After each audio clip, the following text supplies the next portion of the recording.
বলবো, আমি এখন বলবো, এতদিন আমি বলতাম সাকিব খান আমাদের, সাকিব আমাদের ছেলে। আমি এখন আমাকে বলতে ইচ্ছা করছে যে সাকিব আমাদের না, সাকিব আমাদের না, সাকিব আমাদের না। আমি লজ্জা পাচ্ছি যে আমি এই 42টি বছর কি করলাম। তাহলে আমার জানাজায় তো কেউ আসবে না, কারণ আমি তো কোনো স্টার না, আমি তো কোনো সুপার স্টার না, আমি সামান্য একজন ডান্স ডিরেক্টর। ও নিজে জানেন ও কাদের, আমাদের না আমরা জানি বাস। এখন মনে করেন এই দেখেন, আপনি বলেন পরিচালকরা আসছে, হ্যাঁ প্রতিটা পরিচালক আসছে, সবাই পারছে, শাহিন সুমন থেকে স্টার্ট করে, উজ্জ্বল সাহেব থেকে স্টার্ট করে, আব্দুল বাচ্চু থেকে স্টার্ট করে সবাই আসছে। এমন কোনো পরিচালক নেই না আসছে, এমন কোনো ক্যামেরাম্যান নাই যে না আসছে, এমন কোনো টেকনিশিয়ান নাই, নৃত্য পরিচালক, ফাইট ডিরেক্টর সবাই আসছে, এবং ফাইটার সহশিল্পীরা সবাই আসছে। শুধু আসে না প্রবীর দাকে দিয়ে, যারা প্রবীর দার উপর ঘর ভার রাখা, কাঁধে ভার রেখে যারা হিরো হয়েছে, যারা হিরোইন হয়েছে, যারা নাম অভিনেত্রী হয়েছে, তারা আসে নাই। এই প্রবীরদার মতন একজন গুণী শিল্পী, অঞ্জনা আপার মতন গুণী শিল্পী, এদের কারণেই এদের এখানে সবাই আর কেউ আসে নাই। আমার তো আমি তো নাই। আপনারা শুধু একটা কথা, আপনারা খালি খোঁচান, আমি খোঁচালে আমার সাথে খোঁচান।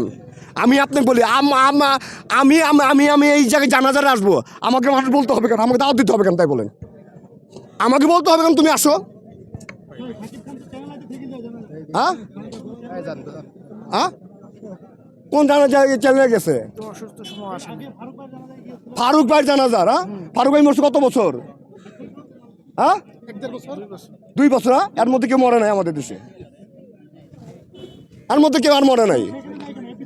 ওই যে চ্যানেল নাই এফডিসি কে, তাকে তো এফডিসি লোক জন্ম দেয় নাই। আমি খেপছি একটি কারণে, তুমি ইন্ডাস্ট্রির ছেলে, তুমি আমাদের ছেলে, তুমি আমাদের ভাই, আমাদের কলচার টুকরা, তুমি কেন ইন্ডাস্ট্রি তুমি জানাতে আসবে না? আমি বলেই যাব, আমি কারোর সাথে ঠেকা ধরে আসি নাই, আমি এই ইন্ডাস্ট্রিতে কারোর সাথে ঠেকা ধরে আসি নাই। আমি আমার আজকে নৃত্য পরিচালক হয়েছি, আগে আল্লাহ পরে নিজের যোগ্যতায়। মনে হচ্ছে না ও আমাদেরকে আমাদের লাশের কাছে আসতো ঘৃণা করে আমাদের। এই যে আসলো না প্রত্যেকটা, আপনারা বলেন কেন, আপনারা এই প্রশ্নটা করলেন, কয়টা জানাজারে বিজনেস আছে শাকিব খানে দেখছেন? আমি না ইন্ডাস্ট্রি তৈরি করেছে, আমি না, আপনি ভুল বলতেছেন, আমি না ইন্ডাস্ট্রি তৈরি করেছে আমরা। আমি তাকে একটি কথাই বলবো, তুমি আমাদের ভাই, তোমাকে ইন্ডাস্ট্রিতে যদি এতটুকু সময় পাও, এই ইন্ডাস্ট্রিতে কোনো একজন মারা গেল, তুমি ইন্ডাস্ট্রিতে আইসো, এইটাই আমি বলবো। এই জন্য তোমার খেপা, তুমি কিন্তু আমার শত্রু না, সাকিব কিন্তু আমার ব্যক্তিগত শত্রু না। এবং একটা সময় আমি আর সাকিব ওই যে পাল্টা হামলায় যে আগে যে ছবিগুলো হতো, একসাথে ঘুমিয়ে আসতাম, এবং ওই তেপান্তরে একটি স্টুডিও আসতাম, জানেন তো আপনারা।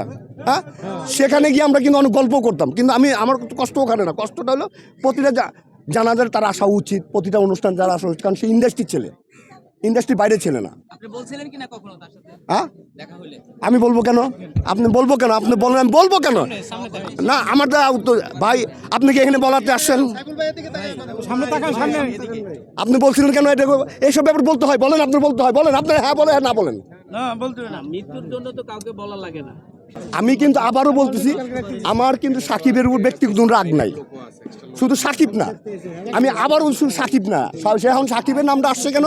সাকিব সুপারস্টার, সাকিবের নামটা এই কারণে আছে, সাকিব সুপারস্টার, এই জন্য সাকিবের নামটা নিয়ে আগে বলতে। আর বাকিও তো এই স্টাররা কাজ করছে এখানে প্রবীরদার সাথে, আমি তাদেরকে মিন করে বলছি। শুধু সাকিবকে নিয়ে আপনি করেন না যে শুধু সাকিবেরও আমি না আসবো না। আমাকে এই প্রশ্ন করে লাভ নাই ভাই, আমি আর এক মাল। আপনারা সাংবাদিকরা যতই প্রশ্ন করেন, আমি কিন্তু আর এক মাল, এই সবাই জানে, এই ইন্ডাস্ট্রি সাংবাদিকরা জানে কিন্তু আমি আর এক মাল।